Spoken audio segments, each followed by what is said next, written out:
I was born into a secular Jewish household. Now what that means is that what Judaism meant to me was it explained why I had a big nose, why I talked with my hands, and why I like Chinese food. But other than that, my Judaism had no relevance in my life. It was something ancient and archaic, something to be remembered maybe, but certainly nothing to be desired. And it was within this context that I grew up. Now, I got to high school, and during my childhood, I had had a bit of a traumatic childhood. My parents got divorced when I was 4 years old. I had been abused by a friend of the family, and by the time I got to high school, I was in with a really bad crowd of kids in school. I was doing drugs, I was drinking, I was smoking, other destructive behaviors you can imagine. And I got to high school and I started wondering, what's the point of it all? I mean, really, if life is so difficult, if life is so painful, so much work, and there's nothing out there that's greater and more meaningful than this, what's the point? But it sounded like that was right. And so, at the age of 16, I was introduced to God and Jesus. My friend happened to be a Christian, and so I became a Christian at the age of 16.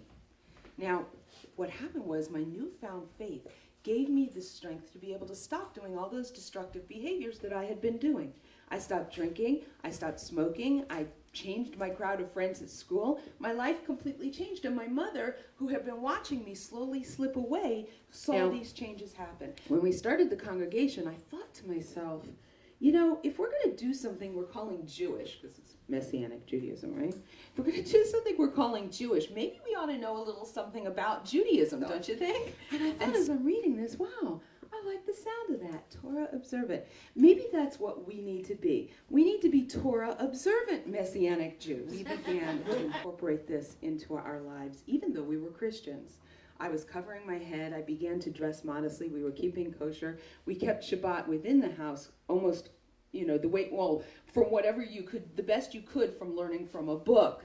Now, if you had run into us on the street at the time, my husband and my son were wearing kippot and tzitzit, you would have thought we were an Orthodox Jewish family, just like any Orthodox Jewish family in Borough Park or Baltimore or Jerusalem, for that matter. You wouldn't have known that we were also Christian. She was trying to convince me that the food was kosher. And she stopped in the middle of, you know, our discussion about the food being kosher, and she says to me, how would you like to buy a nice big 5-bedroom house in Upper Park Heights, Maryland? You know, Upper Park Heights in Baltimore.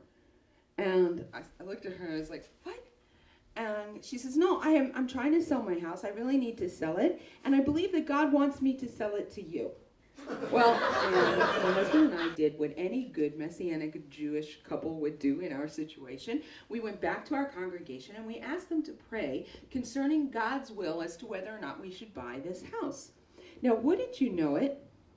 All 250 members of our congregation unanimously determined that it was God's will that we buy this house. Why? Because who better to convert Orthodox Jews to Messianic Judaism than Messianic Jews who look like Orthodox Jews, right? What we didn't know and so was this woman who isn't Jewish, and we did know that, had decided 3 years before when she had bought the house that she would go knocking door to door to all of her neighbors to let them know, just in case they didn't know, that they were all hopelessly lost and going to burn in hell forever because they didn't believe in Jesus. So you can imagine how the neighbors felt about this woman, right? Then she started a Russian outreach Bible study that she was having from her house every week, you know, to reach out to these poor Russian Jews who don't know anything about being Jewish. So you can imagine how the neighbors felt about this woman. When they found out that she was selling the house, they were ecstatic until she told them that a nice Messianic Jewish family was moving in. And we realized we had a problem. Because if we got in the car and drove to our worship services on Saturday, kind of ruined our chances of telling anybody about anything in the neighborhood, right? And so the first weekend we didn't go anywhere. And the second weekend, we decided what we were going to do was, well, I mean, there were over a dozen Orthodox Jewish congregations within walking distance of our house. Maybe we should pick one of them. And then during the week, we would drive to our Christian, you know, meeting, and we would get what we needed. They offered my husband an aliyah to the Torah. And of course, my husband said, I'm not Jewish. Now, here's the thing. I'm going to stop for a second and get on my podium again, because you have to understand something.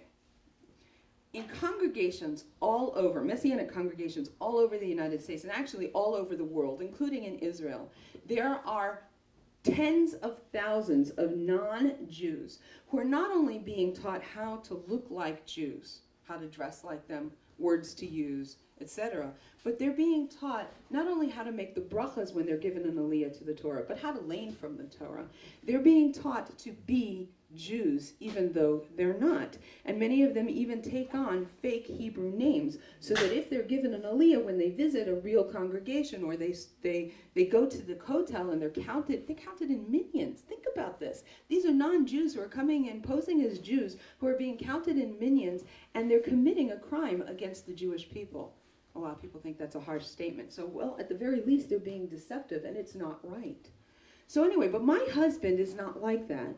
My husband is a man of tremendous integrity, and so when he was offered an aliyah on his first Shabbat in the congregation, he said, "No, I'm not a Jew." So the rabbi knew that my husband wasn't Jewish, even though he looked like one, and he wore a talit in shul. I'm sure that was kind of confusing. Now, Rabbi Lisbon knew that I was Jewish, and my husband wasn't. So what do you think he expected that we wanted to talk to him about when we invited him to come talk? Conversion. So the rabbi comes in, and he sits down, and my husband begins to tell him what it is that he believes. He's kind of going on and on and on. Yeah. So the rabbi stops him and he says, "Well, you don't believe that anymore, do you?" And my husband says, "Yeah."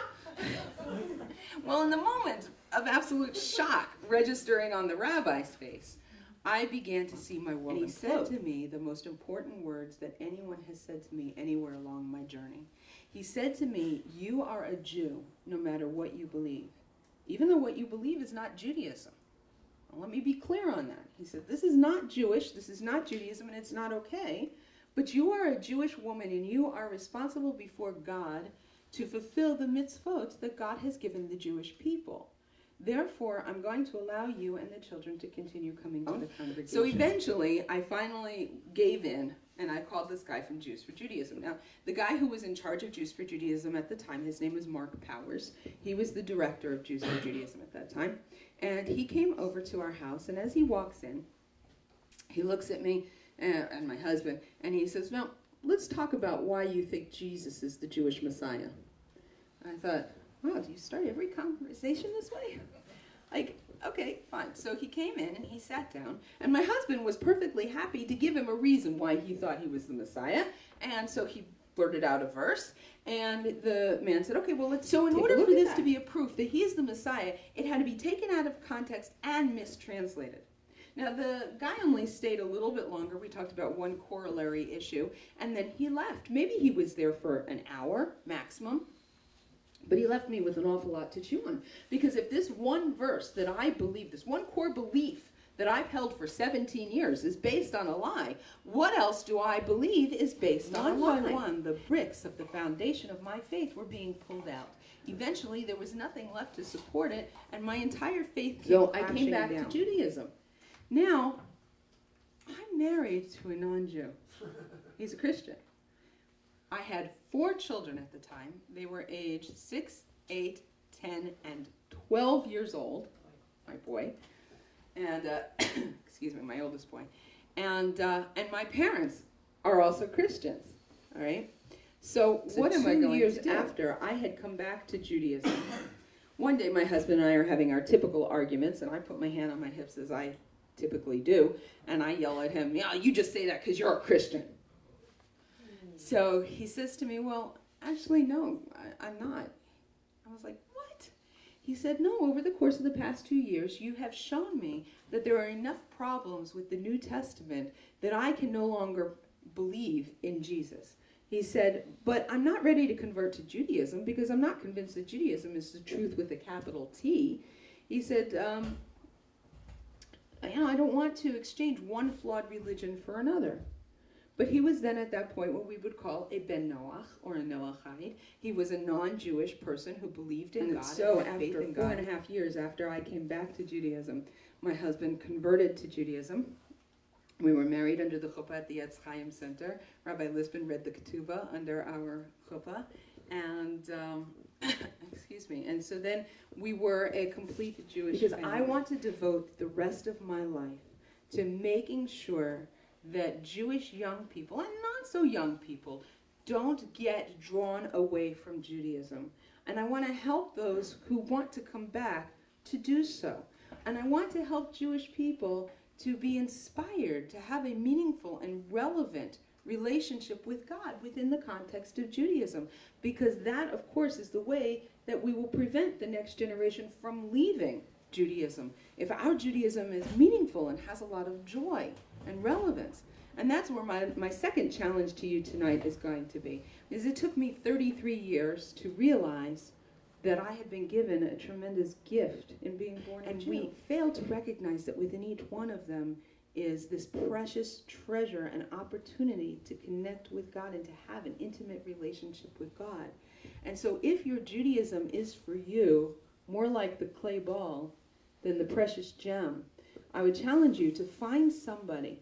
You must know somebody for whom Judaism is an amazing, joyful experience, something they're excited about. Get to know them, or if not, invite people who are newly Jewish, who are really excited about what they're doing, to your home, and surround yourself with people who are excited about Judaism, because enthusiasm is contagious.